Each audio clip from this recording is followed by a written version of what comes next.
Era mabudas. Ngamira kwani kamera ya mabudas. Zvino kana zvichikwani. Ndisi ndakana ndizvo. Ndikanye pachabatwa nemhosva. Ndikanye pachabatwa nemhosva. Mwari anobatsira. Mwari anobatsira. Makadini. Nawewo pamberi pedare renyu nhasi. Pamusoro pema-interferences. Zita ndiani iyi? Ndonzi Makoto Augustine.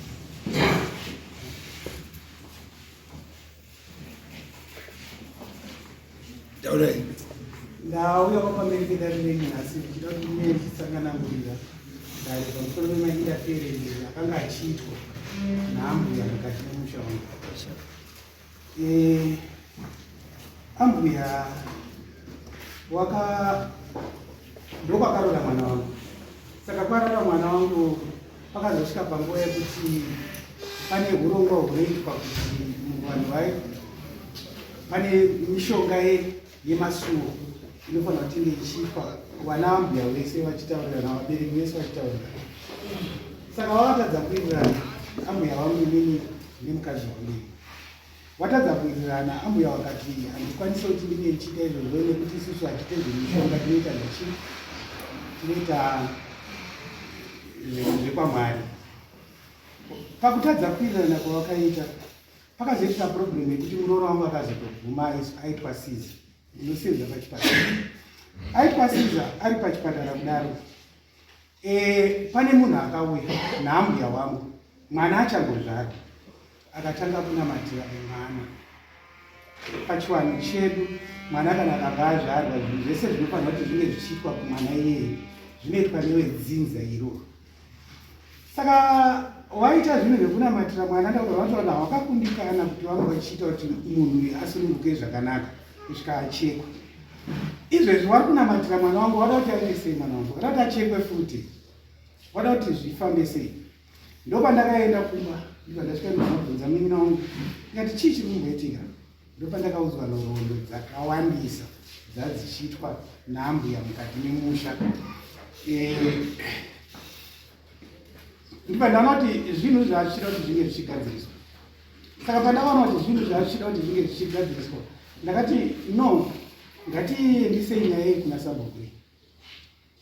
Tati ngatiendesei nyaya iyi kuna sabhuku. Wakaramba kuenda kunotongwa nasabhuku. Waramba kuenda kunotongwa nasabhuku. Inini ndobva ndabvunza sabhuku ndikati saka kana zvadai so, imo mumusha mangu muchingoitwa madirativhange, mwana akatoitwa zvinhu zvaakaitwa muchipatara zvekuti munhu akazosvika pakuende kutodzingwa muchipatara kuti izvi hatizvibvumire zvamakuita. Asati asvika kumba kwedu achangozvara. Saka zvadaro paita problem yekungoti at least takati tinoprezenta nyaya iyi kuna sabhuku. Sabhuku akanzi handisi kuuya ikoko, handitongwe nasabhuku yenyu. Ndibva ndataura nasabhuku ndikati saka sabhuku nyaya iyi toidii because iri kukanganisa musha medu. Hatichatoziva kuti mwana uyu ndewedu here kana kuti haasi wedu, nekuti kana ari wedu ndisu taifanira kutanga tichimubata isusu. Zvinhu zvese zvine chiketu kuita nemwana ndisu taifanira kunge tichizviita. But kana pane umwe munhu aakuita zvinhu izvozvo isusu tisati tazviita, zviureva here kuti mwana wedu wedu? Saka pane too neproblemu apa. Saka imimi sabhuku kana munonzi munhu haasi kukwanisa kuti anga achikutongai, saka todi kanzaiwa ngatiendesei nyaya iyi kunani? Kuna chief. Ndobva ndairipota nyaya kuna chief Saruchera. Ambuya wangu wakaprezenta, wakauya first visit kuna chief Saruchera. But pawakauya first visit kuna Ishe Saruchera. Saka pawakauya first visit kuna Ishe Saruchera, wakazoburitsa zvinhu zvakawandisa. Zvinhu zvakawandisa zvawakaburitsa, wakatanga kuburitsa kuti ndopandakatanga kuziva kuti munhu akanamatira mwana wangu muchipatara akanga ari pedzisai Saruchera. Ende munhu akanga achiita mapreparations emasuo ndipedzi iyeye ameno neumwe muprofita waakanga aitwa. But zvese zvawakaita izvozvo hazvina kubuda zvakanaka. Saka Ishe pakabudiswa pazita yevanhu ivavo, Ishe ndopakati kuti saka nyaya haitongekeka because vanhu vacho havapo. Saka taakuita kuti reschedule dare kuti tidedze vanhu vaitwa alleged panyaya iyi. Ndo Ishe Saruchera ndopaakaisa sermon kune vanhu vakanga waitwa mentioned patachitraya kuti tigadzise nyaya idzi. Saka vanhu ivavo Changamire haana kutombobvira auya kudare. Ndakaenda kudare 4 times iye asingauyi. Panapa kuuya kwandaita nhasi ndikechi3 asingauyi. Asi nhasi kuti neidi kuti zvinokwanisa kunge zvichigadzirisikana kuti aripo. Kana paine dzimwe nyaya dzine chekuita nezvaiitwa naambuya mukati memusha, ndofunga mukadzi wangu anokwanisa kutsanangura, mwana wangu anokwanisa kutsanangura, munin'i wangu anokwanisa kutsanangura kuti awedzere pane zvandataura. Ndo zvinhu zvaita kuti ndisvike padare renyu nhasi Changamire. Okay.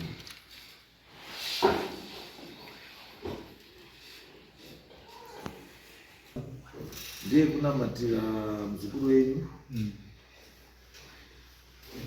imi musingazivi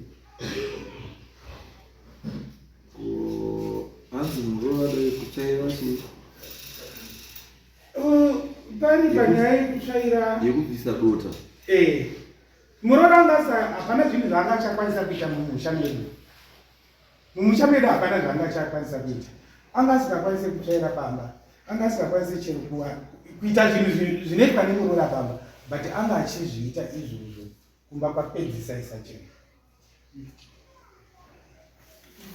Hembe yokutora hembe isati yazikanwa kuti kubuye munin'ina.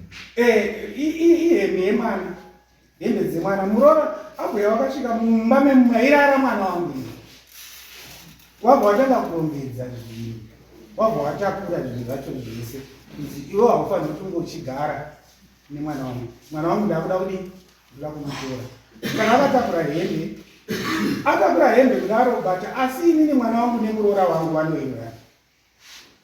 Watorwa murora wangu abhuya watora mwana wangu, murora wangu kuenda naye, murora akadzoka ega. Adzoka ega ndobva vazoitika rimwe bongozozo, achirova mwana wake mumusha medu. Saka munhu asungiswa pandiana Pati? ndamuya Wari pano? handisi kuona apa Wari pimbu yosho? Ngare pachera. epanokagara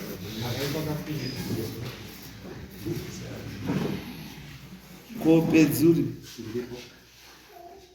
ndiye pedzi murume ndiye angasi uya pedzi unosunga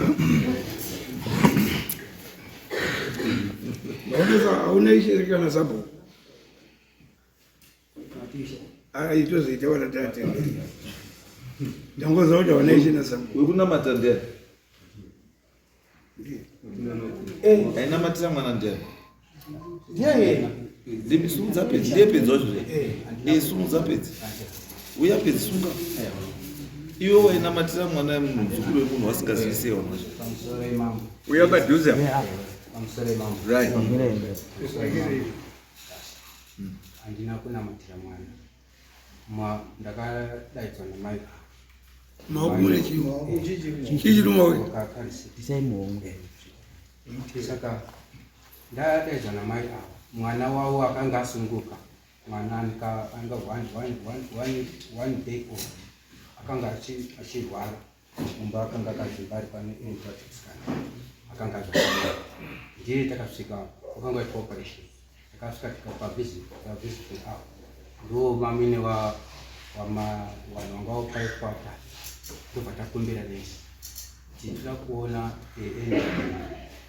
ndokubva tamutaura naye obva nangosamunamaso aita madumba anga azvibo makumi mimini yese ndobva tangu kuti handina kunamatira mwana kane 1 day old kane chi uye manesi anga ariko handina kubataka mwana akabata munhu. nyaya haisi kuti makanamata painani nyaya ndeyekuti mvumo yekunamatira mwana asiri wenyu makaipiwa nayo. Handina kunamatira mwana ndakanamatira uyo musikana mwana wamai avo. Chero zvakadaro Changamire wangu, iyeye murora wangu haana kana kuti mvumo yekuzviita ndisingazivi. ndekwamakoto munheri. Kana tikatakaroora kune imwe nzvimbo kamunheri anenge awe kwedu chero akafa nhasi anowedzwa kwamakoto. Saka hatidi mainterference ndozvaita kuti pana nhasi because interference that is too much.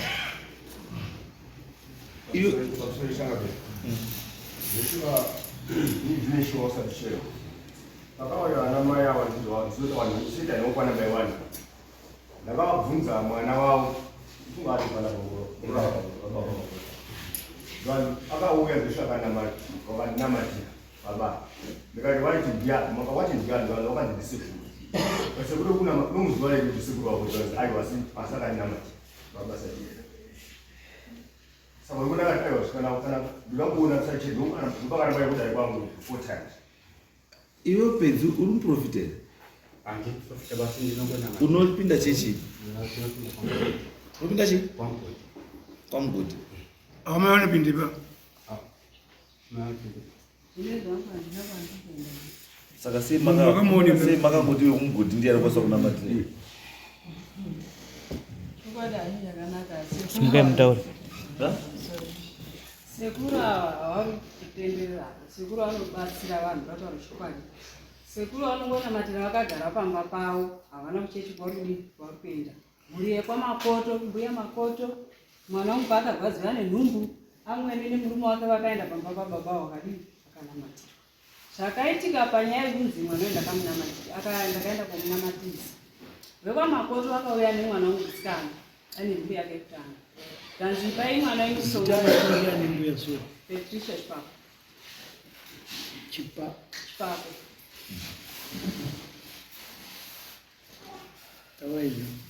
Mwana wangu wakandipa kanzi ngaye mshonga yenzira.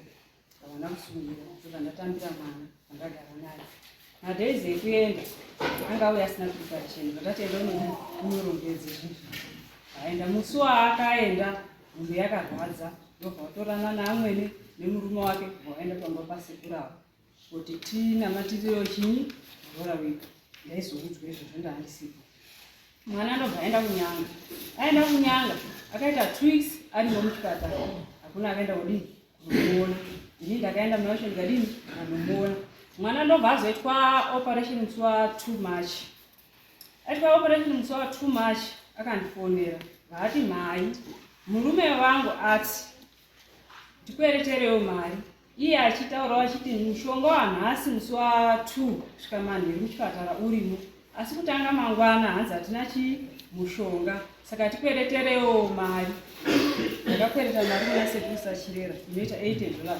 Ndakwereta $80 kumanheru kwacho. Mwana wangu musikana akabva afona munoto kwamakoto ndikanzi mai mushonga wangu ndinawo, asi pain yandaya nayo yanyanya kundirwadza, makumbo angu adi azvimba. Ndikati alright, ndichataura naSekuru Sachirera ndouya nawo wakunamatirawo pai muchipatara, ndiko ndinoendawo ini kunobatsirwa nasekuru.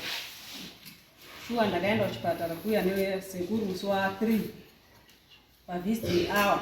Sekuru vaonamatira mwana wangu musikana. Ndabuda pandanotenga mushonga yangu kuchemist, ndasira mwana wangu pa8 ipapo ndo pandakabvisa yangu yebhazi. Mushonga yekutanga ndakatenga $54 marisita handina, asi piri ndauti tinogona kunoita kuchemist yandakadii yandakatenga. Zvabva ipapo amweni vakazonotora muroro wavo kuchipatara. Vanotora muroro wavo kuchipatara, mwana akabva andifonera vari manyamhuru nambuya wake zvikanzi mai kufamba kuri kundinetsa. Ndakatora mwana wangu mukomana ndobva taenda kuroti. Ndofunga akaita zvekuberekwa kubira mumvura nehanzvadzi yake. Pataenda kwamakoto tasvika patarara makuseni. Ndakabva ndakumbira murume wake anga asikoba, ndakumbira tezvaro yemwana wangu. Tezvaro ndokumbirawo mwana ndimboende naye kumba ndopepe ndega, kana apora anodzoka. Zvikanzi alright, ndichaudzawo mai wangu kutaura mai wavo tezvaro wai mwana wangu. Mbuya wakuru mbuya makoto wakabva uya shuwa wataura kuti mbuya dunga wakumbira mwana wavo.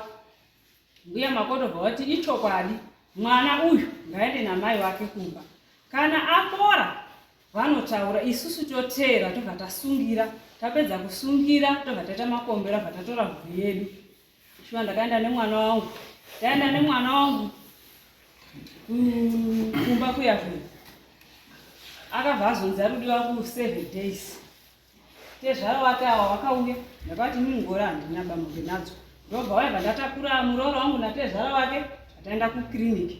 Taenda kukiriniki, zvikanzi operation yemwana wenyu iri kuoma kunze, makumbo anyu akachakazvimba futi. Mukati nenge iri nyoro, pana pamushonga hatina. Dzokai munotenge chini?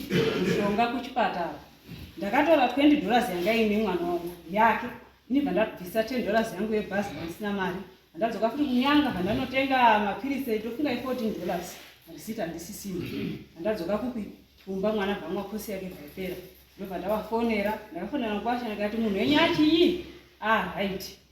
Pakatanga kungopindurana masoko, vachitongotaudzana murume nemukadzi. Ndasiya zvakadaro. Hapana akauya pakotora chii yawo. Ndakatora muroora wangu, mwana wasekuru Sachirera. Facebook yangu yakarora mwana wasekuru Sachirera. Ndobva ndatora muroora wangu ndatendesa chii mhuri yevanhu, wana ndobvaenda. Iyo yapera kuchipatara. Operation yakaitwa mwana wangu pakabhadharwa $50. Ndiyawo ineyo haina kuibata maoko mangu, ndiye ake akabvisa nemurume wake. Mari idzodzo dzainzi ini ndakatora mari mahara nekuti mwana uyu takanga tamunyoresa sestaff muchipatara nekuti sekuru ava makota avanosenzera vari muchipatara. Handiti asi ifamily tezvara chaiyo yemwana uyu ndiawa. Iwova futi nditezvara. Asi wakabereka murume wemwana uyu ndiawa. Iye kuchipatara ndapedza. Ndakudzoka yekumabheki. Statement muri kuitaurira Ma? zvamuri kutaura izvi muri kuzvitaura kuti zvidii? Ndiri kutsanangura zvemamiriro enyaya yacho papanonzi chokwadi chiri kumbuya ndeyekuti murungoedza kutaura chete kuti vari kutaura bambwa havana locus ikunge vari kutaura nezvenyaya iyi nekuti baba chaiye zvara chaiye baba nemwana waripo. Aiwa, pamukutaza kutaura sorry mama.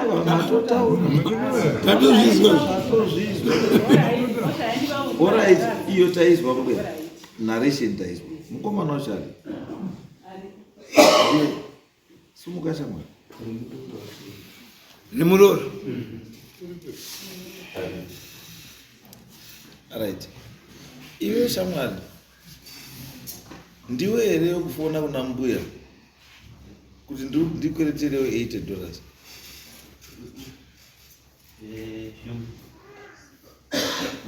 Kana atadza kana akuendera kumbera hakusiiko wakangoti ndadaiwa Zitandiani.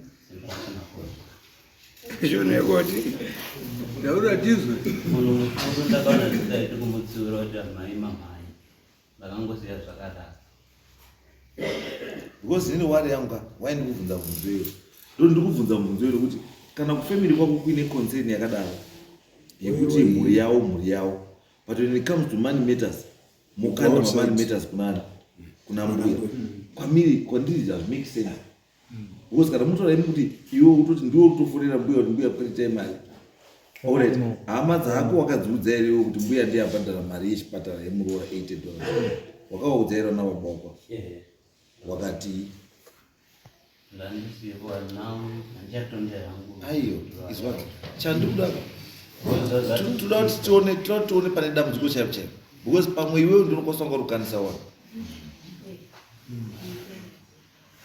iwewe ndinokosonga rukanisa wanu usiri kuudza vanhu chii chokwadi because kana mbuya makatocommunicate nenyaya $80 mbuya kutaura kuti iwewe ndowakatoti mbuya kwereta $80 mbuya ndizvataura. Alright, but still izwa shamwari, but still kana mbuya akakuudza kuti ndakwereta $80 the fact yekuti kwereta $80 wakabvunza here mbuya kuti ichadzoswa nani kana kuti makwereta kunani? Wakabvunza because kusabvunza zviri kutoreva kuti wanga usina mari. Saka sei usina kutaura kuti mbuya makweretere emari ndiinayo? Ongwatori kunyanga kwacho already wati ndatokwereta mari ndakutobhadhara. Saka wakazi wadzosera here mbuya mari yavo? Ndakavapa. Mbuya makadzosera mari? Saka pakadaro pakadii? Pajeka. Anzo. Then tochiuya iwewe zvese zvazviri kuitika kumukadzi wako wanga urozviziva here? Nemukadzi wako mamuronga pamwe chete here? Because unokwanisa kunga mamuronga iwewe nemukadzi wako asi usingaudzi chii, usingaudzi wana baba kuti nemukadzi ndozvandaronga izvi mukadzi wako nyaya dzekunamatiwa akambokutaura hana. Inini ndichitanga kugara nemukadzi mai wakauya tisati tamboziisa zvanzi uyu kana achida kuenda kubatsirwa kwababa musamurambidze. Inini ndakaona already munhu anga akazvitakura kuti tirambire mai kuti zvamuta ndaimusiya achienda. Baba wakamutaurira here kuti ndozvata mama wakatouya tiri mumba tinana baba Mira ndizvo wana baba wangu aripo ndewapi? baba wangu ariko na mama. Baba wako chaiye na mama wako chaiye wanga waripo Wesi chai. saka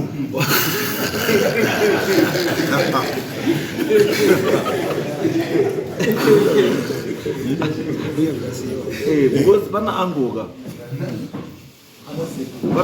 na dedia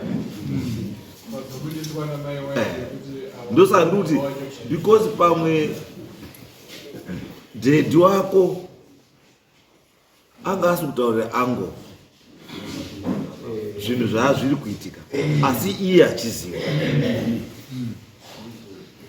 because ndosaka ndikubvunza kuti kana mbuya wakauya baba wako aripo namai wako aripo akataura zvese zvokuti kana mwana ada kubatsirwa anoenda kwasekuru kadewere azari kachere and maparents ako never objected to that.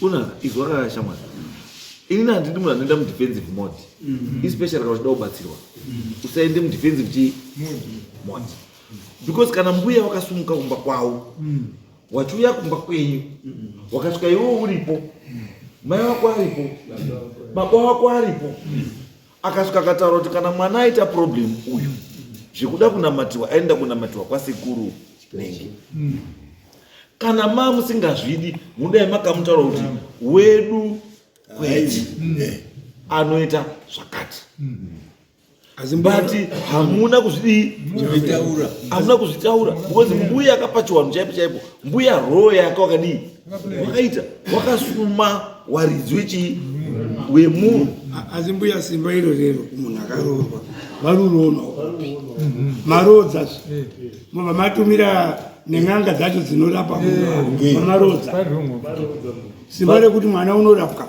apa mbuya simba rekupa prescription yacho vatika problem uzvatiri papi isusu ngatisatarise chedi kunyaya yekuti mbuya wakati tasva handiti kana mbuya wacho akakwanisa kutomborapisa mwana wacho iwo wasipo but nyaya yani murumo ndekuti mbuya interference yomumusha medu hatisi kuidaba kana takaroora mwana uyo wawe kwamakoto mbuya vanotombirira masoko anobva kunana bamba kuti tine zvakati wakana wakakontrola even yoke yemwana wavo ari kwakaroorwa I think it's interference.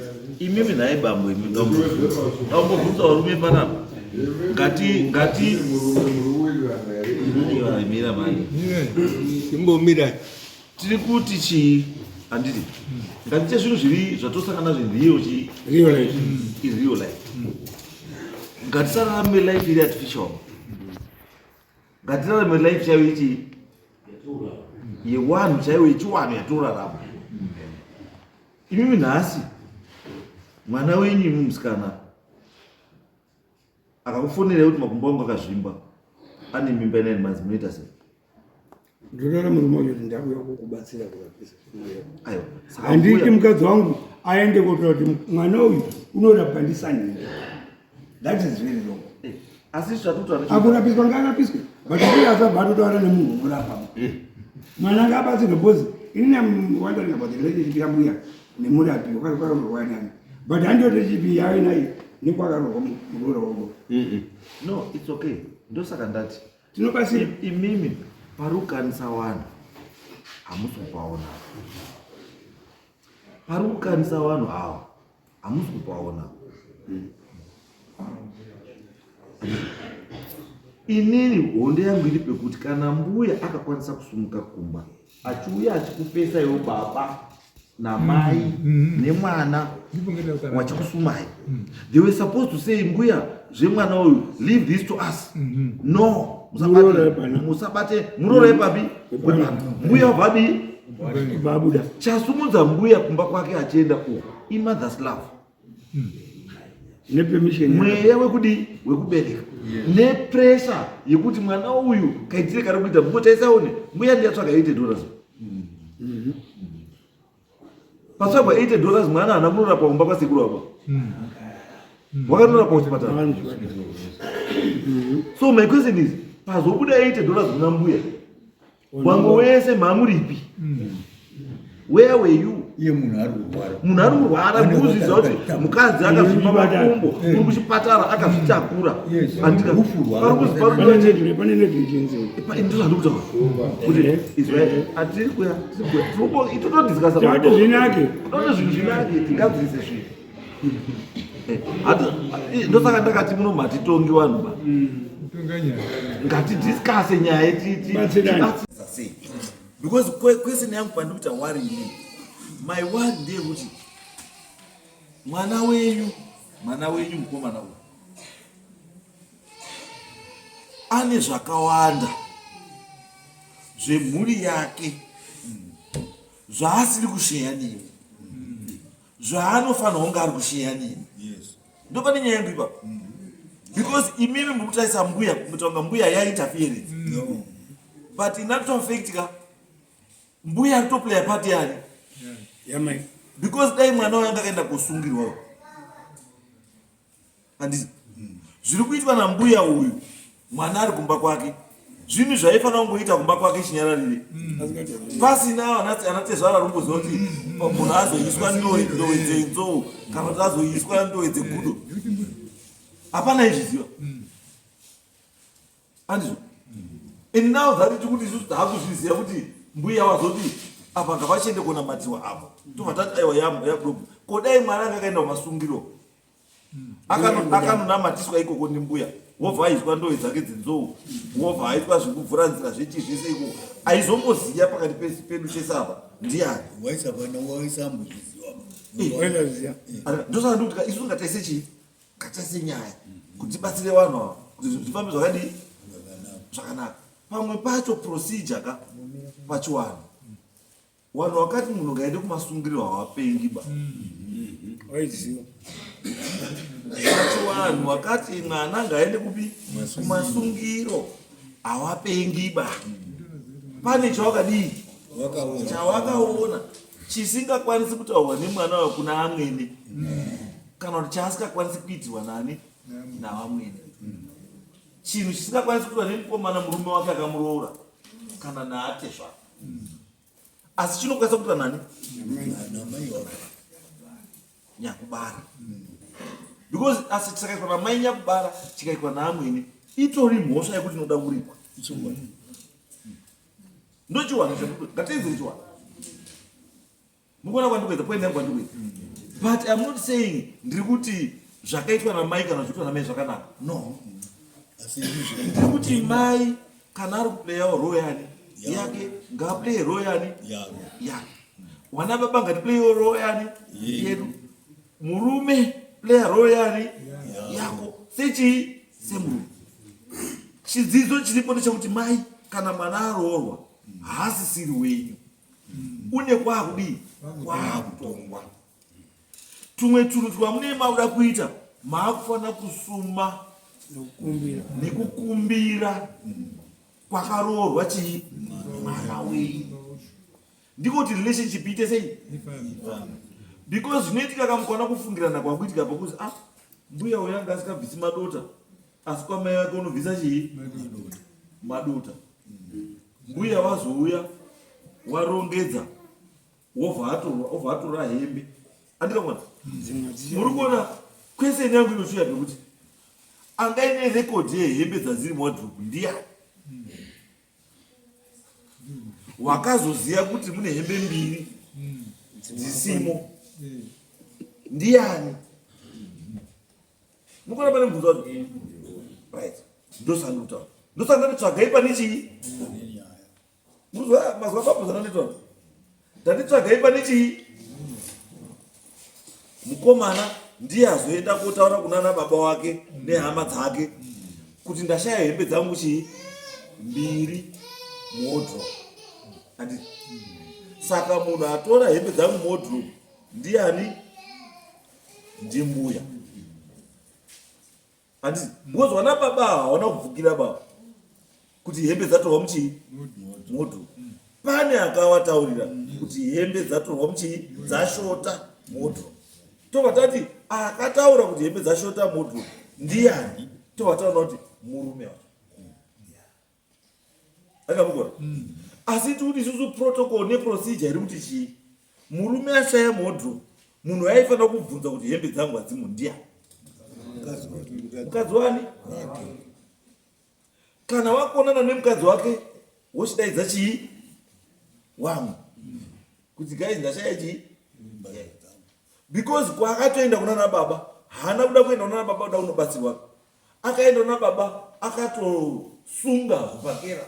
Itori accusation yekuti mbuya atora chii? Hembe dzangu. Endo katozwa kuti hembe yashota, hamusina hembe.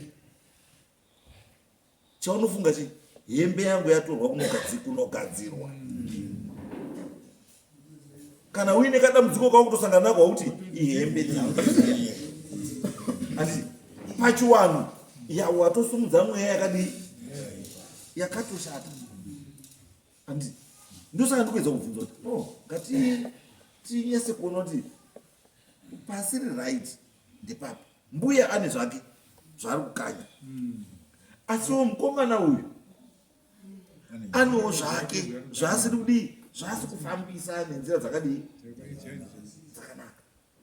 Andi mukadzi anga ari kuchipatara. Andi pese paizoutana kunamatiwa nekuita senezi murume wacho aiuya kuchipatara. Murume wacho aiuya iri kuchipatara. Vana kuenda akazoenda mwana baba 2 weeks dzakagara mwana muchipatara haana kuenda. Saka imi muhama pa 2 weeks papa akaendawo kuona murora ndiye. Baba angani. Ndiye. Vanhu vanotoshanda. Musataure kuti baba anga aripo baba ima muripi. Uyu rubasa akaenda rega kuenda kubasa. Ima munoti rega kuenda basa iro. Uyu chaendera kuchipatara handi muzukuru baba. Chaendera kubata itiki kubasa. Haaregeri basa rake ba nekuti ndakotarisa muroora. Munhu asaina pakudini. Imi mambunya kuti basa rei raita sei kuenda kuchipatara. Chamambunya kuita chinokuita sei kuenda kuchipatara chii? Chamunoti mavano chatokwasaina iwe ndio wakuona muroora. Uyu haana hanzvadzi iro. Aka baba anga ari pachipatara. Saka mai vakazokweresa $80 sei baba ari pachipatara. Ndoenda pere zachotanga. Aiwa. Yakaita staff pachipatara.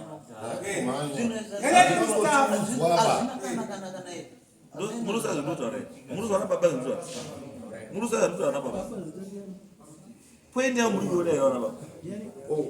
Poende ya muri kuona yona baba. Miraishi. Aifana kuudza kuti mwana uyu mukadzi ari pastaff kuchipatara. Aifana kuudza mbuya ndiani?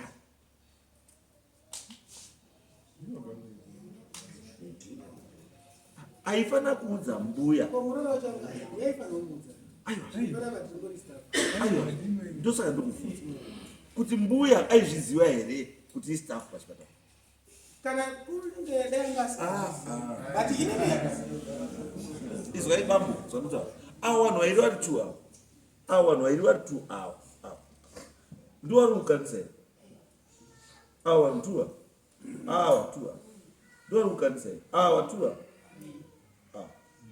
Because uyu handisi pakataura mbuya nenyaya yemari wachitaura nenyaya dzemari handisi waifanira kunge akaudza mbuya kuti aiwa mbuya don't worry about that mukadzi ari pai ini nemukadzi tiri pastaff. Handisi mbuya akamufonerawo mbuya akamufonera Zviziva uya anotozviziva kuti staff kana patakaenda ndakasike kutanga kuenda pachipatara nemakadhi anotoziva kuti istaff.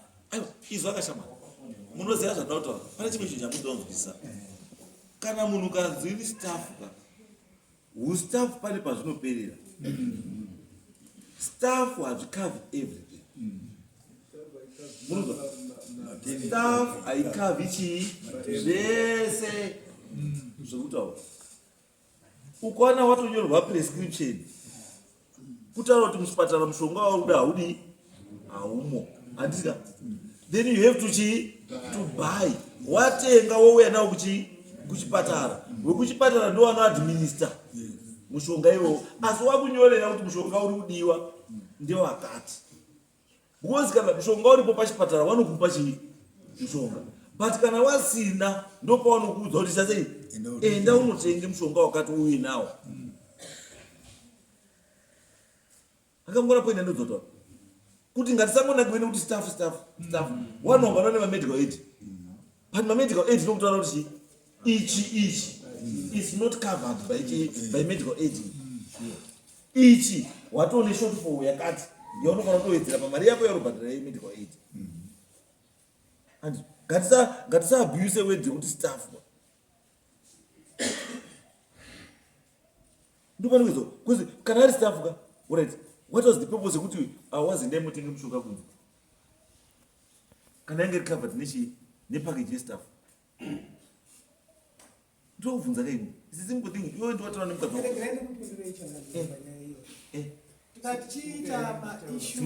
tikatichiita maissues pachipatara tikatichiita maissues ematernity maissues ematernity inenge ichingori full cover tikatichiti full cover mishonga ine chekuita nekuzvarwa kunenge kuchiita vanhu iyeyo mishonga ichainga pachipatara mungamoshaya ine mishonga because its emergency munhu kana achava kuzvara mishonga iyoyo inofanira kunge ichiwanika dai musina kunyatsa dai manyatsa kunzwisisa pavataura ambuya wangu kuti handina risiti yacho mari yaavanga achiklema kune mwana wangu hamene zvaangada kuishandisa yanga isingatenge mishonga iyo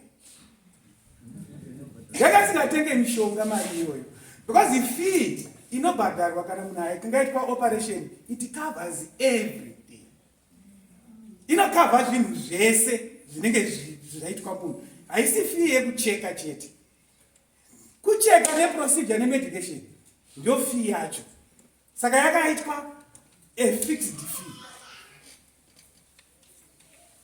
saka pane pamwe pane kuti kana mbuya kutsana ndosaka ndikutaura kwamuri kuitaka handiti kwakanaka still explanation handiti ndosaka tati isu toda kuziva pane chii pane problem kuzi kutotaura kwamaita imira kwakuri kwekuti mari yakatorerwa mukomana $80 handiti haina chayakatenga asi yakaenda kobhadhara minamato kwani kwakachii indirectly ndozvamuri kutaura saka ndozvandoo ndizwa kuti imi mbuya matiwo mari pamakakwereta kunaka chena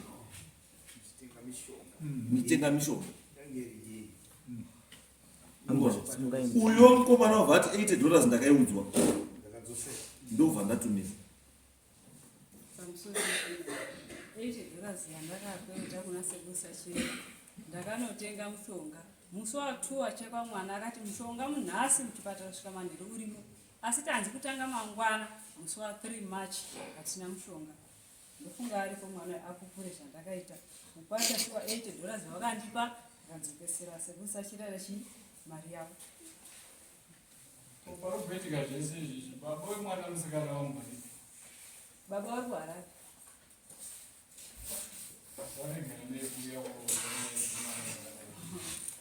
wati iwawo kana zvichibvira kuti nditaure nemuno pafoni zvinoita sindiri pabasa no ini handina problem zvakawanda inini problem yangu ndeiti imini muri two mukomana nemusikana muchinyasodana naye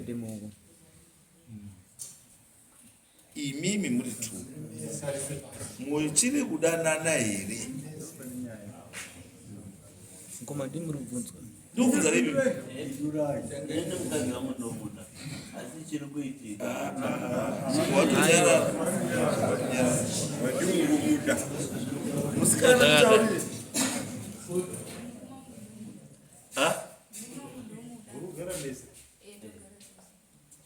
saka iwe wanga kuti asi chi musamutaurira pese panouya mama paimba kana wakasangana nemukadzi wangu atichatouri paunosangana chero wakasangana chero akangoenda kumba kanoti wakasangana parodi kumba anotoya akachinja enda nitombonyatuza iwe kufungira kwako uruti chii handitozivi kuti munhu akanyara ndidotaura akatowanyarara ndiani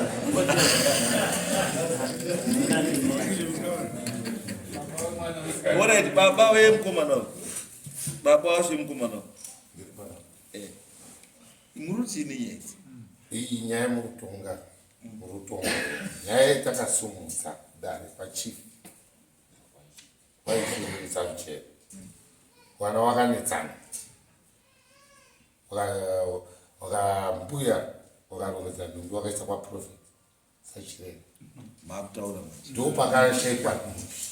Zemwana wangu 3 makutaura yekuona zimbabwe muzanzata 112 yakaenda kwasabu first ndakati mukoma uya mukati memusha wenyu maita damudzi mwana anochema nenhumbi mwana wangu akati ndafonera mudzimai wake muroro wangu kuti ko hembe dzangu zvawandirambidza kuenda kubasa tinodyei panapa ndokutengera chinhu chekrisimasi wakaruwana murora vhati yako dya mushonga nhasipo ndari kunyamaroko ozwawo mai wacho aripo ashakutsanangurira zvakaita zvadaro mambo ndakadzoka pamba ndikati nemwana ndafonera chii mudzimai wangu vandichida kusota hembe ndo pakati akasumudza nyaya kuti zvese zvatutoaadeti tasumudza nyaya yedu kuna sabhuku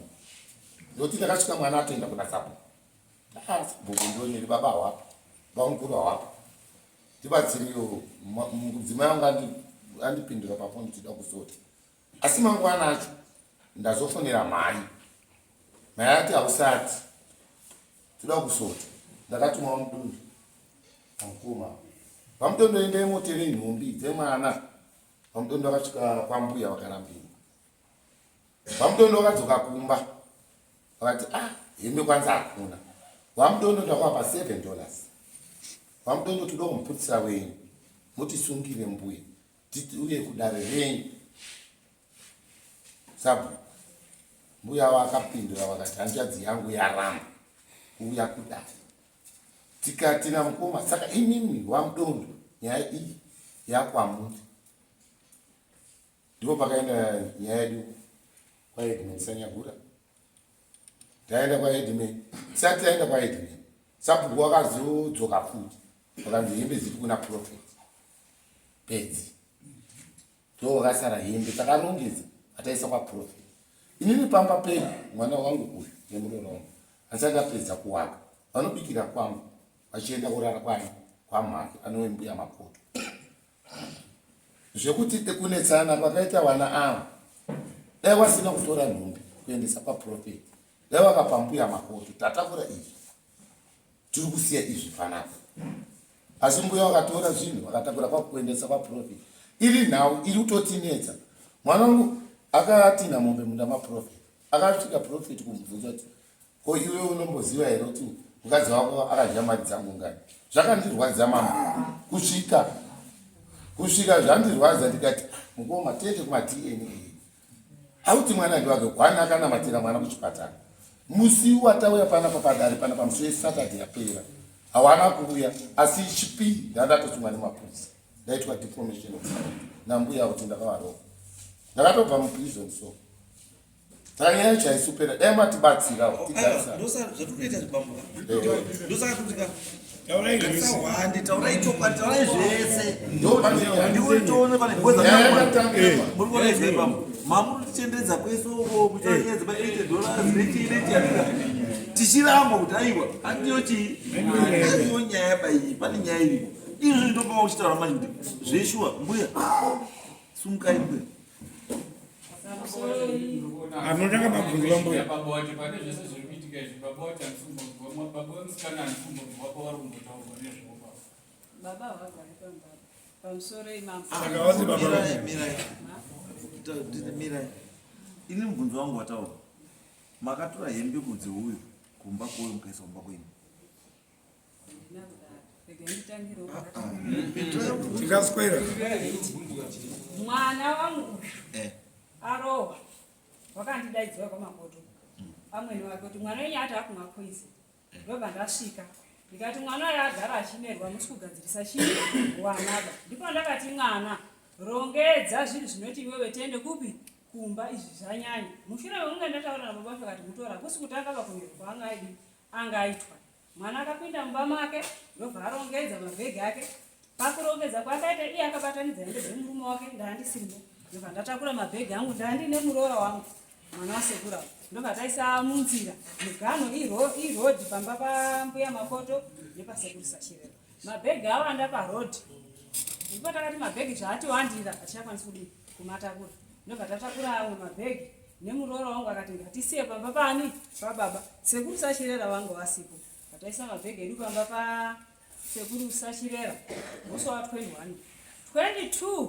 mwana baba vacho akamuti ngaenda anoripote nekuti takatumira foto remwana wekuna baba vacho mazvimbira anga akaita mwana bvaenda koripota nyaya yake kurukira musi wa 24 ndobva tadaidzwa kurushera naofisa danda ini nemwana wangu nemukwasha vataenda kuporisi kuya wanabva wabvunzwa nyaya yavo wataura nyaya yavo mukwasha bvanzi takumusunga aende kunyanga yomirira koti inini ndipo ndakati ofisa ngatimbobvunzei wanavo kuti imba yenyu muchiri kuida here wana wakati hongu imba yedu tichiridini tichiri kuida ndobva ndati ndinokumbirawo ofisa regererai mukwasha wangu anga ofisa wakateerera ndobva ndafonera baba ndikati nyaya yamamati tiende kumapurisa tamboedza kugadzirisa vana zvikanzi allright ipa mukwasha foni tirimo muporisi muya ofisa danda vaivemo ndobva ndapa mukwasha foni wataura natezvara wake zvikanzi mukwasha wawamba kare nyaya dzako ndiri kudawo $100 kuti utore chii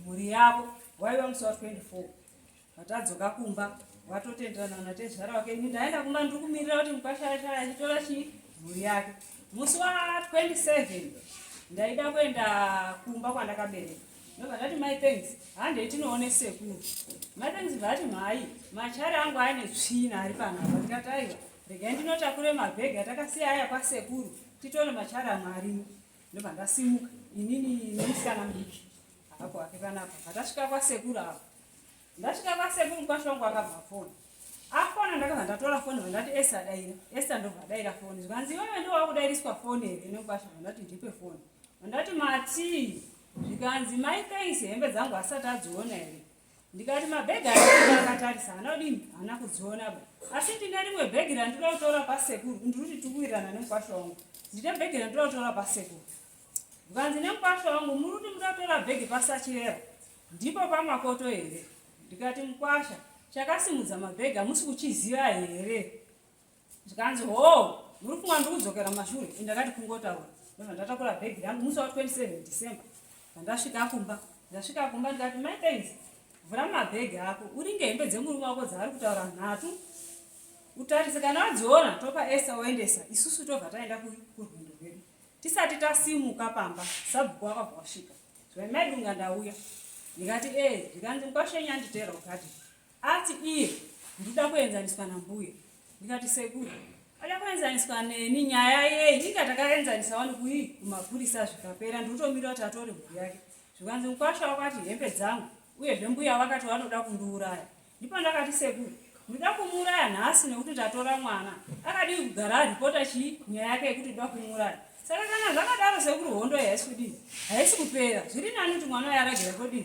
kudzokera Ndatopindana sekuru achiti kuda kuti aende pachingani chitopindana pindana sekuru ndobva simuka musi wa 27 nganzi musi wa 28 maidunga muye kwa Makoto tikuenzanisei. Ndipo ndakati sekuru ini handiendi kwa Makoto iwo ndiwo ngauye panapa mutidini mutienzanise.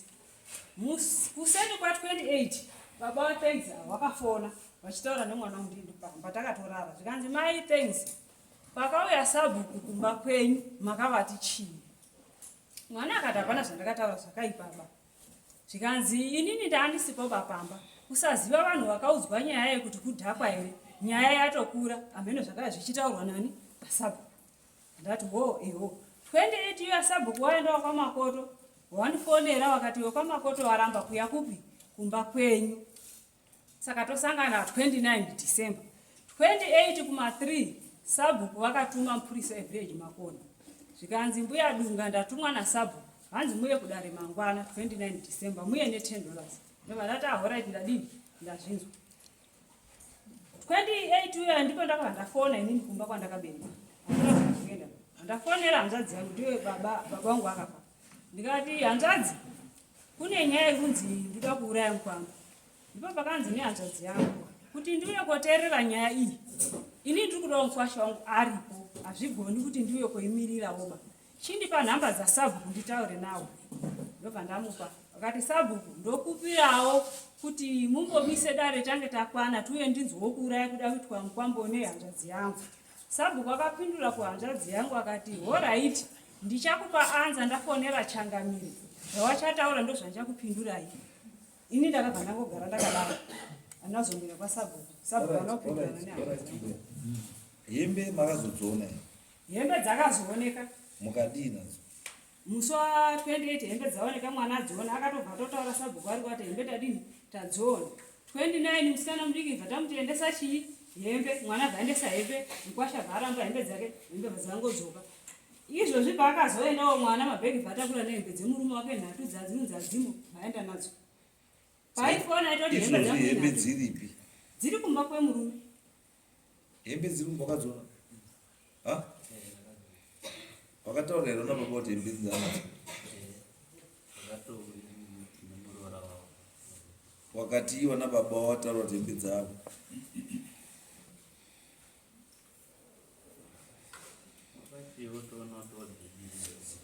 Azi? Unotonotodzikika nachingodzipfeka opfeka nachingodzipfeka ndakadzino dzacho ndakatenge dzacho diki yacho ndakapa mumwe noti yakaini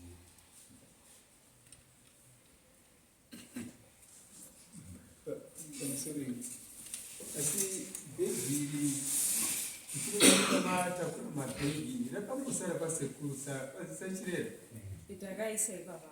Murari pepo sara kuti rimbosare pasekuru rari yange. Mabhegi akawanda pakutakura ini. Machisiya iro nero rari nene ndinkomane. Rari siriro regaba.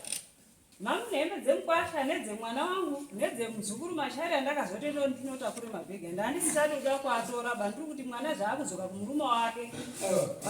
Ndinobvunzawo kuti pamama kuenda iroro ndo rakaita coincidence.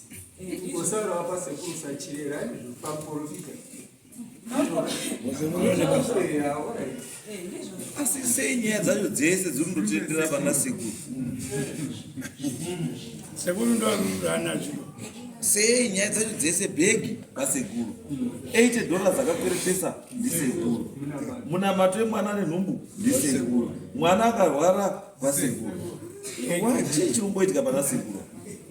Sekuru namai walitua kwa baba hivi. Urongofamba mai na sekuru. Sekuru wane mkazi. Hawana mkazi.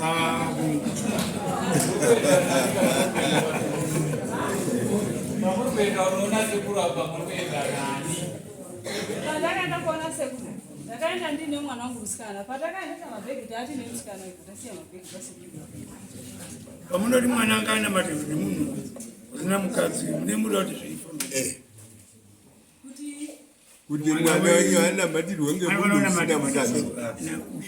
Ipapo ndapikisana napa ndinapenda kuwapa mutemo painini kuti hanzi mwana wangu ngaenda ana matirwe pasekuru. ndinoda kupikisawo ipapa ndina kumbovapa mutemo izvozvo pavarototi takambourana. Nyaya yesukwese baba. Nyaya iri pekuti wai zvinhu zvenyu zvese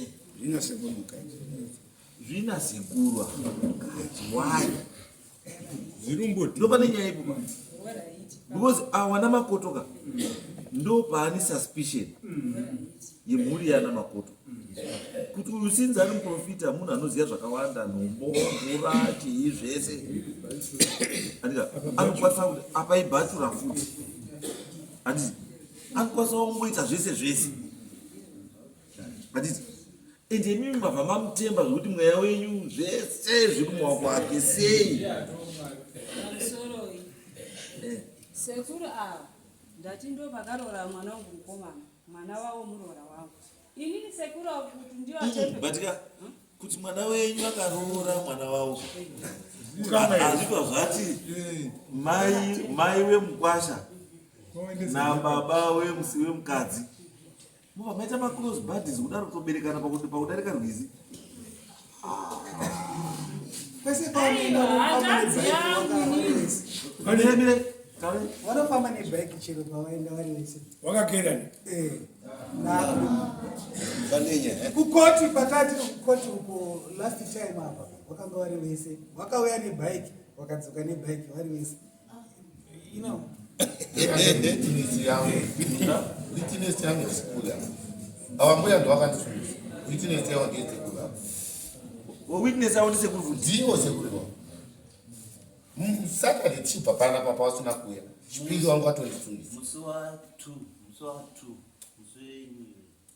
usiku wenyu wemangwanani pakauya mama wachida kuedza kutora mwana wavo kumba kwangu nini akazodzoka ega wachiuya kotora uyu bvaaramba kuti kumba kwenyatso mama watanga kurova uyu baba ndo wakaita munhu first pasina 2 seconds ba wabata mwana wangu mumaoko inini uyu achirova ndikabvunza kuti iwe mundara ukudei panapa ndakazomubvunza ndakakufunda kosambokarubogara sei nevana vachangakamotibonzoro ndekugara nevana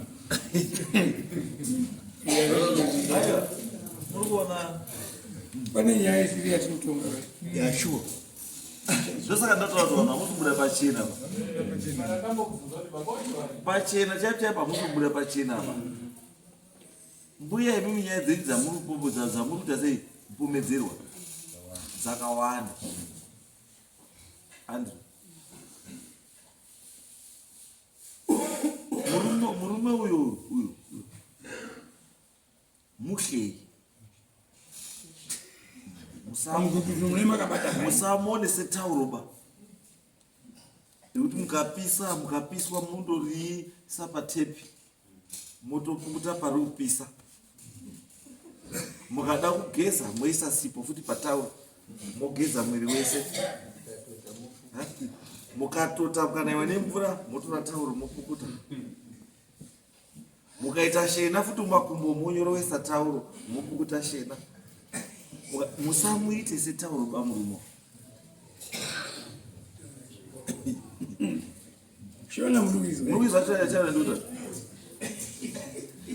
kuti mwana zvanetsa kuchipatara uripo mari yashota uripo hembe dzemwana dzabva kumurume ndopadziri witness kukoti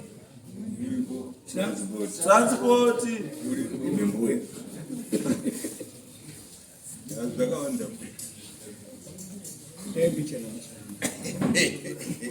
dai bambo wangu auya panapa taizokwanisa kushamisika tauzwa bambo ainoo zvaari kutaura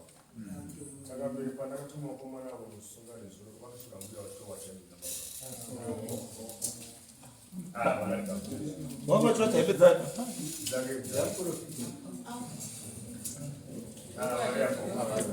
murume yakapedzera kuya kumushani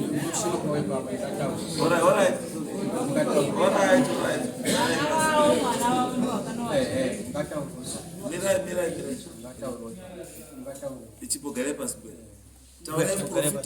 taurai ngani musana wangu ni musoro badoli bana ndo wandafonera kumwana uta uyo wandibatira ochedo ubu azauya akatanga kuya ya bana wangu ne Ayo wali. nayo ngasatoya Madam, wali pa madam. nayo kapo Okay. shaka wanyaro ndokuba wandishera geza kupira na kunipikira andikira kudaro mbuya kazoya ne koro nya ndo batakaya ndo kubonga ndo baba akageza yembe mwana wangu msikana akaroka bako ndana ngo yashiti batira simuni anguzati baba ana mkaji ndana ngo yashiti geza yembe no pina masosi le kana chela So which means kana wakana mira ibam. So which means mutone ma problems too. Muri kushaisa mwana wenyu chaichairo rufaru nemurume wake. Because kana uya kugezera wachi nekukorobhera nekutsvaira kumba kwenyu futi every day. Iye akarorwa. Saka nguwa yake nemurume wake. Nguwa yake chaichairo nemurume wake iri. Because uyu mukadzi wemunhu wamusika makakirana naye pamutu. Ure kana makakirana naye pamutu anenge abata pa. Pamutu. Angela mtutu lengi. Mune. Angela mtutu lengi. Ibaskoro. Angela ne shimba. Tungo kundo hayo mtutu wani.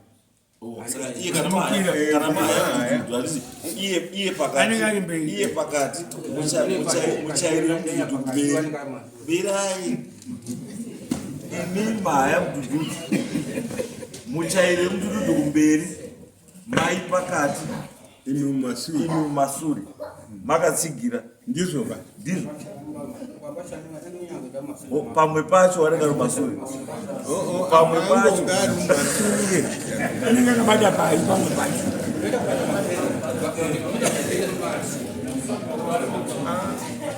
aida kubatira imi pamugara iri pasi papa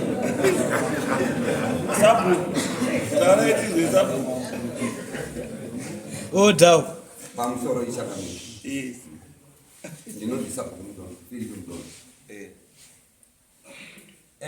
mutauriro uri kuita usachirera ichokwadi changamire handisi kuti ndakavaona handisi kuti ndizvo asi munzvimbo yangu muri kuitwa makuna-kuna uri kundinzwa changamire handisi kuti wari kurarana asi muri kuitwa makuna-kuna kana kuti maninji munzvimbo yangu yambuya natezvara sei ndiri kudaro wari kutaura iwo wega ende zvavari kutaura handisati ndazvinzwa kuti tezvara nambuya vanokerana pamutututu zvamuri kunzwa mudaro wachitaura 1 chinhu chiri kuitika shumba kuti nyaya izosvike kuno chokwadi inyaya yehembe ndiyo yakamutsa zvese dai mbuya wakabvuma dare rangu semutaurire waita indokufunga chokwadi dai wakabvuma dare rangu dai handadzi yavo isina kunditi fani handisi kuziva kuti handadzi yavo yashota sei kana kuti kusauya kudare rino 1 handadzi yavo yakandibvunza mubvunzo wekuti sabhuku munotonga mukadzi wemunhu here murume wachikwasira but nasifani ndiri kuona murume wacho hapana handadzi yavo hapana asi handadzi yavo ndiyo yakandipa mubvunzo iwoyo mubvunzo iwoyo ndakaupindura ndikati inini handikoni kuti ndikudairei chandinoita ngechekudaro kuti tinosenza nematraditional Rogers Act regerai ndimbobvunze changamire kuti zvinotenderwa here kuti titonge mukadzi wemunhu murume watwasira kwakanzi kwakanaka bvunzai asi imi wangu mwana haasi kuzoya kudare renyu ndakati aiwa kwakanaka hapana chakaita chokwadi ndipo ndakandasundudza nyaya chokwadi kwachangamire wakauya nyaya ikatongwa ndiwo wakatanga kutaura mbuya ngenyaya yaSachirera. Changamiro akabvamisa dare kuti wo nokuda kuti tendere mberi nedare harisasi kuita. Tiri kuda Sachirera neuyo wakanga kubata nhumbu yemukadzi ndawa ndiwo manesi madhokota. Chokwadi wakadaidzwa Sachirera akakwatenda koti. Rwepiri ana atenda koti. Saka shuma ningarebesa pane zviri kuitika nambuya netezvayo mukati menzvimbo yavo. Saka manzwa ndataka kutaura kuti makuna handisi kuti ndakawaona wakarara wese ndibate ishona. Handisi kuti ndakawaona wakarara, asi mbuya natezvara muchibvunzawo imi Changamire kuti munenge makabatira papi shumba makuna kwandiri inini. Mbuya natezvara kukerana pamudhudhu. Saka ndiri kuti makuna ari kuitwa mumbo mangu Changamire. Ndatenda. Saka sekuru muchato mutonga futi makumba ngemakuna izvi makuna shumba ndichakwidza kuna Changamire. Right. So at least now picture yapo clear now yekuti nyaya yetumbodzirana nyaya yakaita sei. Because mamuta chimanyika chakanyanya. Chikusara kutaura chokwadi chaicho nyaya irikunetsa papi. Because mwenyaya yemubvunzo watopo ndekuti mwana uyu ndewani. Uyu Murora. Watomubvunzo watopo. Because kunozi hondo dzese dzemwana wadzikurwiwa nani namuprofita. Saka muprofita ane interest mwana. Ayo atitubvunza ndingotaura mafungiro akuita wamwana. Because imimo kana nemimbuya dai kunozi muri kuona murume wenyu imimi akakirana nemukadzi pamudhudhudhu, akambundikira mukadzi kana kuti mukadzi akabata murume wenyu pachiuno wari pamudhudhudhu, munofunge kana kuti muri pamudhudhudhu woona imimi murume wenyu ane mukadzi ari pamberi pake, dhiraivha mudhudhudhu pamberi, mukadzi wake pakati, iye murume akabatira mukadzi nyari kumashure, akabatira mukadzi yeye kumashure, munozwa sei?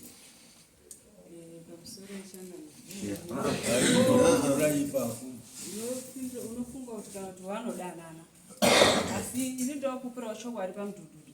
Mudhudhudhu une carrier. Isusu whether carrier or no carrier, chandoziya mudhudhudhu ka hauna mutanda wekuti panogara vanhu 4, hapana masisi. Mudhudhudhu unongokwana vanhu 1 kana 2. Wane tsika yekuita vanhu 3 ndiyo kuMozambique. Kana maita 3 munenge makatoti nhanhai, mune makatoti ndi. Saka imi michizwa ibambo mupostori kuseri kwenyu wakati ndinye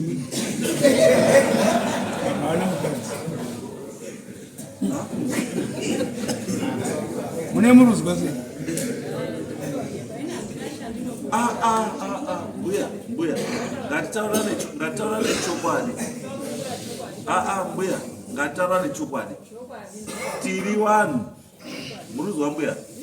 Tiri vanhu munotozwa kuti makatokerwa pamudhudhudhu makatodai, kana iye nyama akabata pane paakabata keri yakadai, andikabata keri yakadai.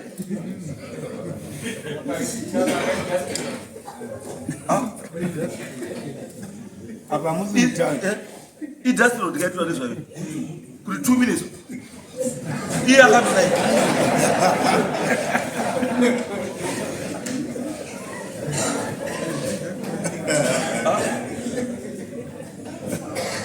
Movurwa pamberi pamparapotasa hapana zvondombozwa.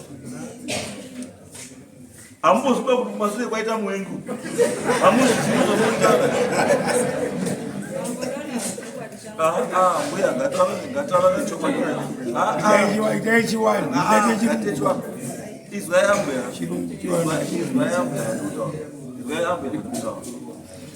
dzimweni nguva ndii munoisa varume pamiedzo. Munozwa? Dzimweni nguva ndii munoisa varume pamiedzo. Isu vamwe tichitopfuura kudai. Unotoona mukadzi anobva murodhi kuenda kuuru. Kumira kuuru. Kuti ndisambogumane naye kana kungodi kuenda kumira kudai. Kuchingamidzana kumwari. Kuchingamidzana chako hawatonimboresi. Andisi. Asi movha kuenda kuti kwira ndiani unotanga ndiwe geje wakwira here chimakwira here muprofita ndakwira chigarai gede ngatiende kurwira mabatira here. Saka imi kana profita akabatira keria imi muri pakati imi mune makabatira imi mune makabatira mirai Buya, izo yambuya. Tinodora mudududu. Munhu ari pakati haana pekubata. Munhu wekubata ari kumberi akabata mahendo. Ari kumashure akabata chii? Keria. Ko ari pakati. Pakati unobaranza dokukura. Baranza nei? Unenge wakatoga. Kudai izo.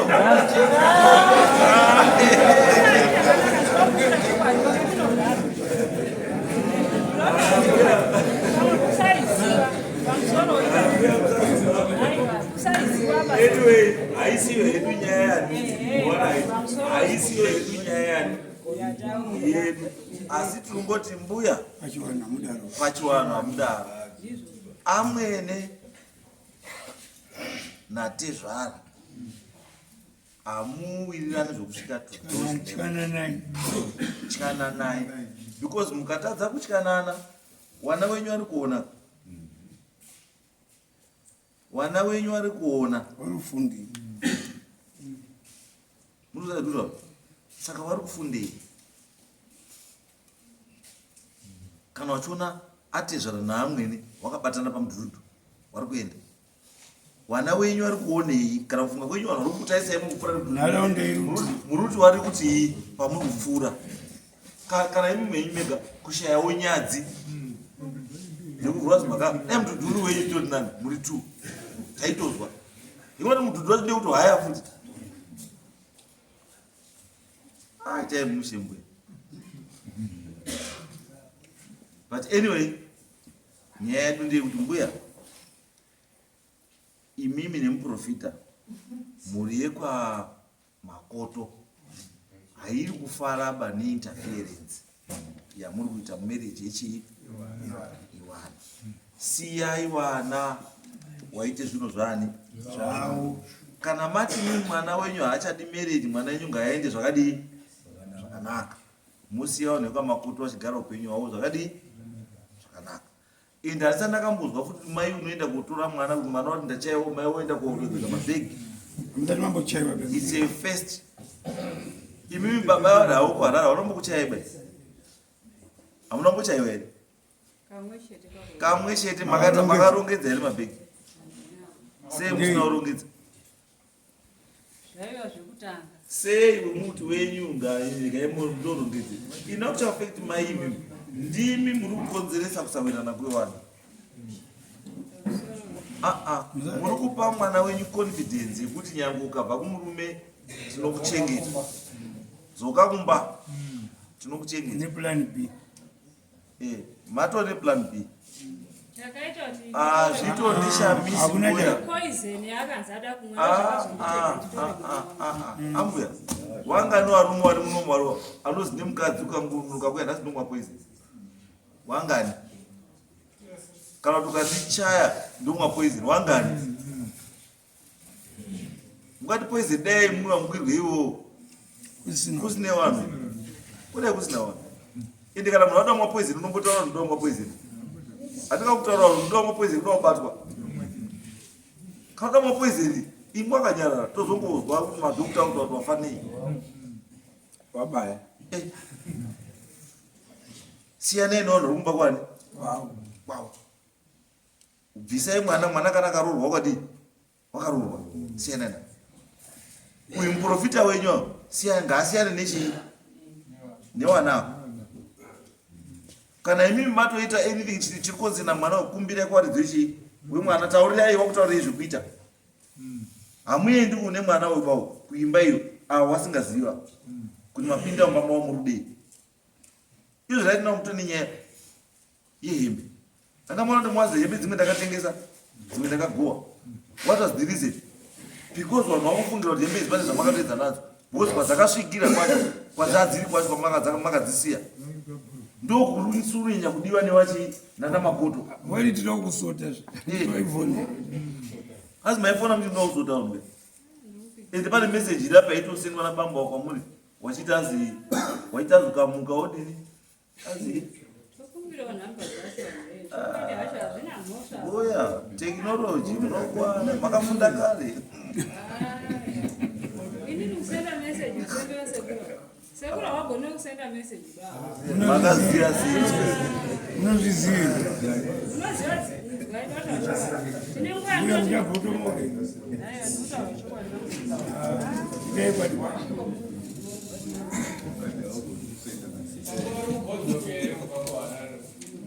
Baba no yakumba mu ekure. Muna ekure uwezo.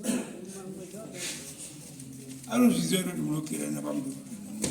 Nokumbira kuti nditaure nawo pandinofamba nasekura wakutimisa kwanoita murume wangu neitozvi anenge aitozviziva iye ndozvizvi mukawakona apana tinepo nemukadzi wendisingazii kana iri mhosva hayo babako yekuti mukerwaye munhu ngandipe mhosva mukerwaye mbwe murume wenyu kanaita kuti mukerwe kweumwe murume kerwai handi kuti ava ndiwo vanenge vaine mudhudhu tinenge titori parwendo rwekuti ngatiende midhudhu mukaiona mudzidamo inenge yakatopera urume newakadzi inga mabhazi tinogara vanhu takamanidzira naurume newakadzi chiwanhu mbuya kuti mbuya mukakerwa nemunhu wamusingazivi hapana puresha asi mukaoneka mangwani makakerwa zvine meseji azvinotosenda iyo rwendo yenyu yekuti munofungira naye kuti mukwadzi kuenda mumashopu nekuenda kuchechi kweizidezi kuti pamunongofunga ndakuenda mumashopu poste profita unenge atowo parodi kweizidezi yacho yakambudiri saka ndosati kubvunza kamwe kuti ndiri kushaya kuti combination yenyu nababa ndei baba vanopinda mugodhi imi hamuendi kuchechi dai mamuri ndiri sekitari wamuprofita mamkwateti ndatenda kuchechi zviri nani zvino hamusi sekitari wacho hamupindi chechi iyoyo saka mitututumo yamunongondokwira mune murumboendepi muna vajanuary patakaita zvatakaitana pavakandirowa ndopandakasoma ngara nyaya muna january vatagara nyaya isati yasorovaba ndio nyaya yakazomuka kwete ndakadzoka kuti ini ndandatoti nyaya dini yapfuura ndofunga kana pavakasunga kuchera vachinzi tikuenda nyanga tikudokoni ndakatoti aiwa musawasunge pagatitauriranei pane zvavakadiinayo ini ndati nyaya yehembe iwe ruchine nyaya yembe tauroti uyu akamuridzi wacho ane nyaya yangarochema kuti hembe dzangu sumukachamaguru chiine nyaya yembe but kuparadza hembe haindiyo solution kuti kana dzaine izvati kutaurire muningini kana dzine zvadzakaitwa hembe handiti kuti vanodzisiya kana vapa muningini akazvichinjereri ngo zvinhu zvakamhiko yakapiwa pahembe idzi dzinenge ngoripo inobata iwewe inongobata iwewe ivatopindura nyaya hembe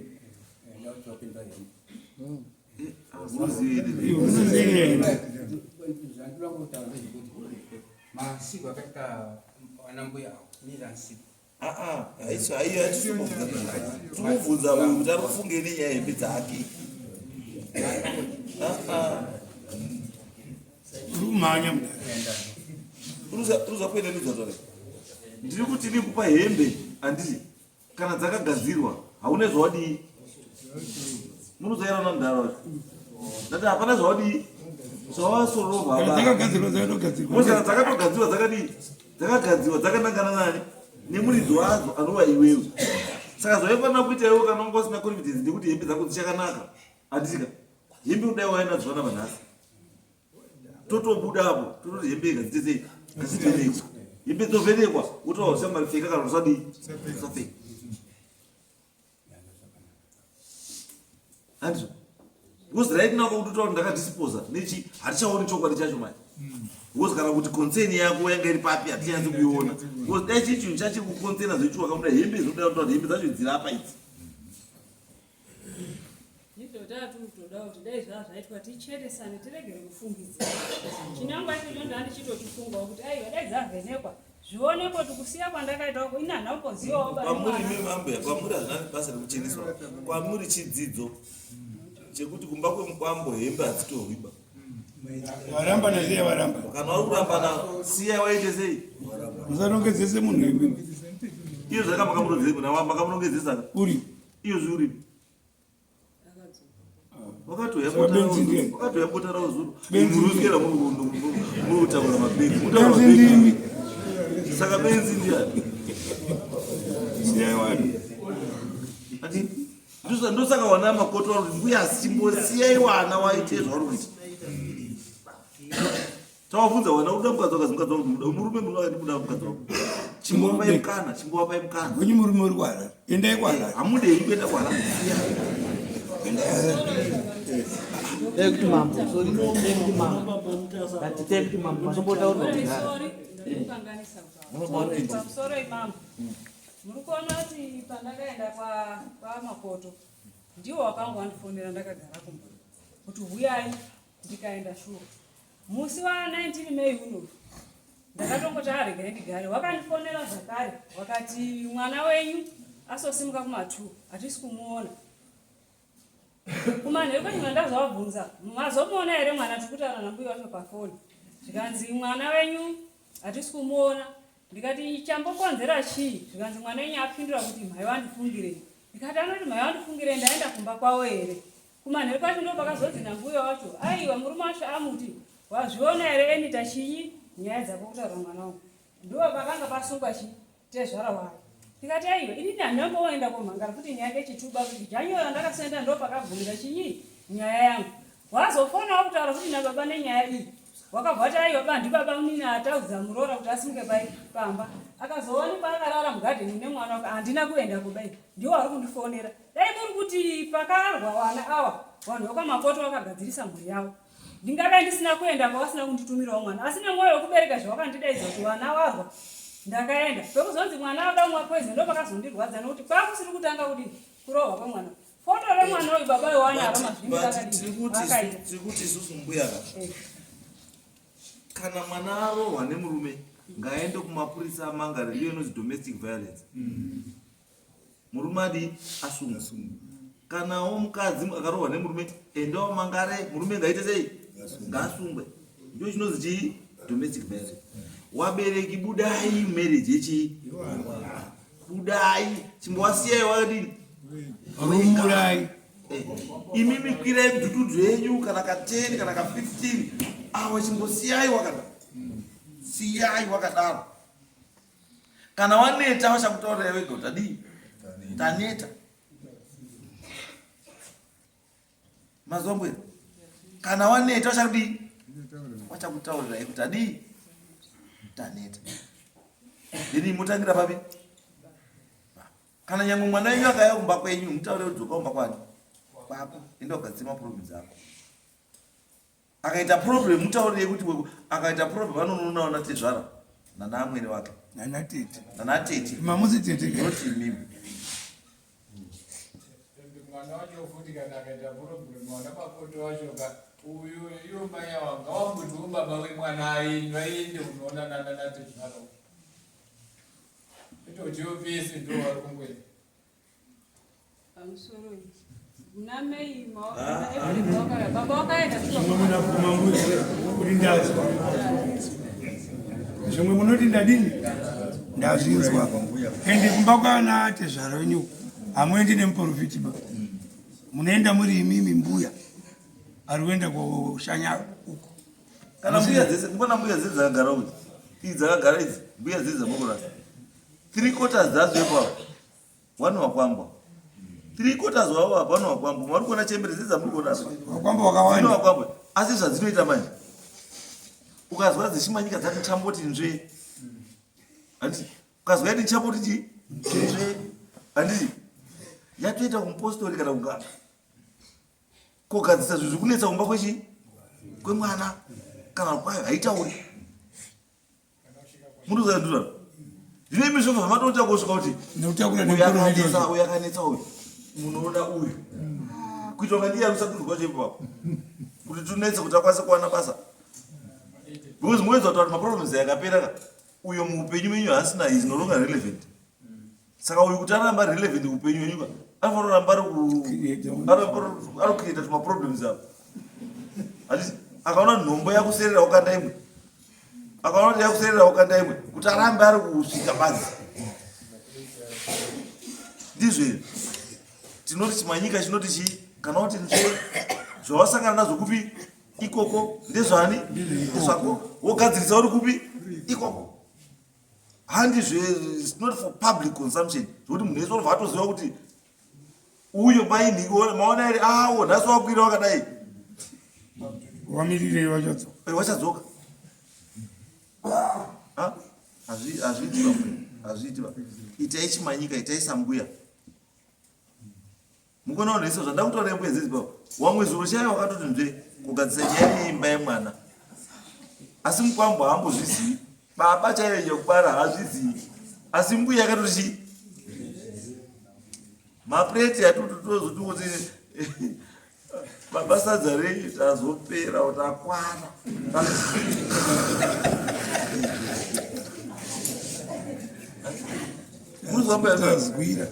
tazwirira nemasadza tose akatosvika akakwinibidzwa nemavheja inongozi isupu uchazoti isupu yedomasi ndibioza ichibli chibli ndizvo inoita nenyekereka kuwawira iwaisirwa ndowengongoni mwari ngaazotiregerere atichengete vakadzi ava anyway mbuya nyaya tiri pekuti chii chimbosiyai wapwere wakure imi mitai dzenyu asi wapwere seya waita sei wambokure wambozvionerewo kuti upenyu wakamira sei handizvo mazwa here hanzi mwana wenyu kana ari kutsvaira madota ngatsvairei kumba kwake kwakarohwa inoti kwenyu mazwa kana ari kuda kubatsirwa nemari anobatsirwa kwamakoto kwakadii kwete kwani kwenyu ndizvoka ndizvo here mbuya kana haizvizvo akugadzira kuti kamuka mwana pakaita problem anoenda kwani kwamakoto kwete kwani kwasekuru wacho handi haiye sekuru wacho ndijesu chai kuti uku mari uri kukanda minamato uri kukanda zvese mudhudhu uri kukera sekuru wakanaka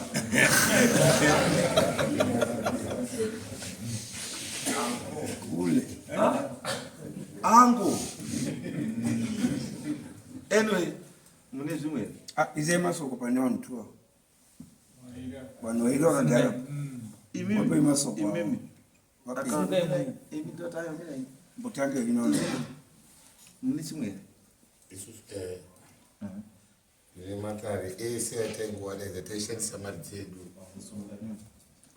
mari dzacho dzinosvika mari kana kuti zvemari is okay munozopa click total chi cost yacho yemari dzamunikira kana pasina izvozvo vakomana simukai vasikana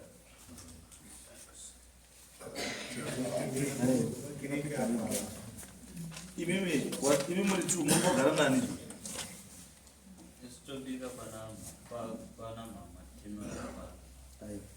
imi mwana baba ipai wana hukwa waiti kitchen yako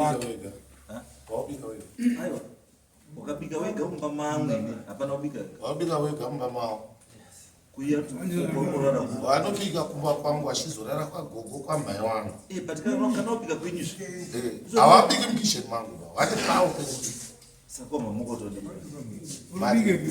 urubikipi uyaya apa nyika murubikirepi mane kicheni yenyu murora mane kicheni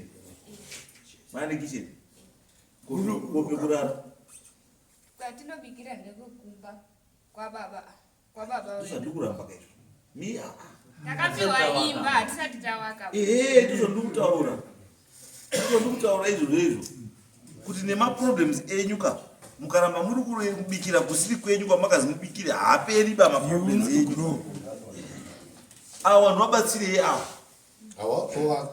Aiwa ka mambo wabatsirei? Kitchen 800 bricks mbariro ngani? 800 bricks imari that's less than $40. Mutoda kuna $4 ekutengera vana zvidhina ne 5 bags this minute. Wochera pitise ndineriva uyarusera zvakutosedza ka. Saka kana zvakarongeka ngawabude mubamenye bambo. Kuti chai vanhu vakure. Bambo. Chatinotsobisa kuda ndimhaya rungo distance. Ushazoti todi. Anogona ngoya kwadira utora mwana wake. Akora izwai bambo. Not mogadzise chinhu. Attitude yemukomana uyu kuna mbuya uyu haisina unaka. Ngaaite attitude iri right because ndikuudza uyu mwana wayo akaita problem uyu ungaona vamwe vanhu wese wachiita sewesa asi kwainoperera saka haangabvaita muwengi wako ba manheru urara wakatsikirira mwana wake asi womuti haiti hazviiti gadzirisanai. Ndimai wako uyu ndimai wako uyu kana uchida kuti iwewe uyu arespekte mai wako iwewe respekta mai wake. Ukada kuti iwewe wako iwewe respekta wangu asi wako handimurespekti ipapo hazviiti.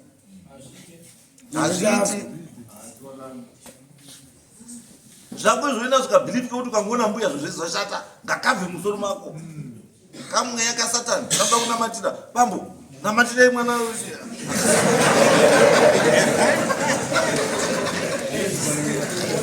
munamato akambora isuda kugadzirisa tozoona mudhara isu toda kugadzirisa kuti zvinhu zviite izvi handiti imi mukamira uko avo wakamira uko vana vari papi wadavo tese todii totarisa toona zviri kunetsa handiti tochiti honai mazviona here izvo tazviona uyai todini imba inomira zvakadii but tikati uyuru asi izvo zvakachinja mai wake ndiyo mukadzi akunomo baba wake ndiyo hazvichinji mai wacho kuti ari papi hazvichinji mona ndoda ungamuwenga mbuyavo but ndiye mai wechii wemurume wako hazvichinji handizvo. Saka ngatite chiwanhu ngatiti togare pasi zvakadii zvakanaka togarisana zvakadii sewaroora nechii natezvara ambuya nechii nemuroora handizvo. Maprofita ngasiyano nedzimba dzechii dzewanhu waite basa ravo rekudii rekuprofita. Kana kuti kugara gomo bambo endai mogara ugomo wanhu wauye kupi ugomo.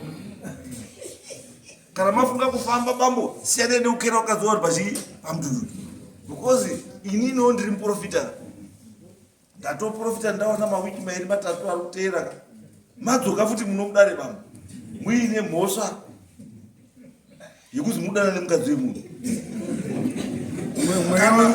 mweya uri kutoona bambo. Kana mada uri mafunga kuti bambo muruda mukadzi bambo chitsvagaiwo wenyu mukadzi bambo asina murume ba akafirwa wasani seni wasisadi kubara ba warungoda kugarisana nekuchemana umwe afa nekupukutana umwe arwara badzi mazwa here bambo tsvagai usabari ba mundogariri sani hamusina basa nebota hamusina basa nenyu chenyu kuti taridya here kana kuti hatina kuridya here hapana unombokomburena handizvo. Chama kuda ndechekuti mangwanani masikati manheru mabika here tabika maaina here mbudzi masungira here tasungira mombe dzapinda here mudanga dzapinda hande korara mosvika motata yenyu ndo zvamakuda bambo zveavawa wachikudziya munopinda dambudziko bambo mazwa here bambo kana matonhora bambo tsvagai wenyu vanotonhora, siyai matonhora kutsvaga vanodziya, munoita dambudziko.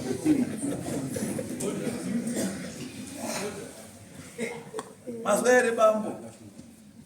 Mudzimai wemunhu mudzimai wechii? Wemunhu. Keep your distance. Don't touch. Don't touch bambo, musabate. Mukadzi wemunhu mukadzi wechii? Izvo zvinhu mukasvika madzoka mukatoona ruvhano imendai no. Mazwa bambo? Ende zvatoitika bambo ka? Handingamuona vanhu vanokudai bambo. Because matotaurirwa zvinhu zvamamakatarisa nazvo zvamamusikazivi. Matozviziva munhu. Nezvimwe zvinhu zvavaifunga kuti vanhu havasi kuona. Asi vanhu vari kudini? Vari kuona. Mazwa bambo? Madzika madzoka kumba. Masvika mumhati nemagokora. Mati Mwari woye, basa ramakandipa haridiba izvi. Dai mavhara maziso angu ndione Mwari badzi, ndiite basa renyu ramakanditumira kusvika mazuva angu adini akwana. Nekuti kana Bhaibheri chaiyo rinotaura kuti watadzi wanokumbirira ruregerero mazuva ekupedzisira ndio wanopinda denga. Ndaona muri mumwe wacho baba, saka chiendai munamati.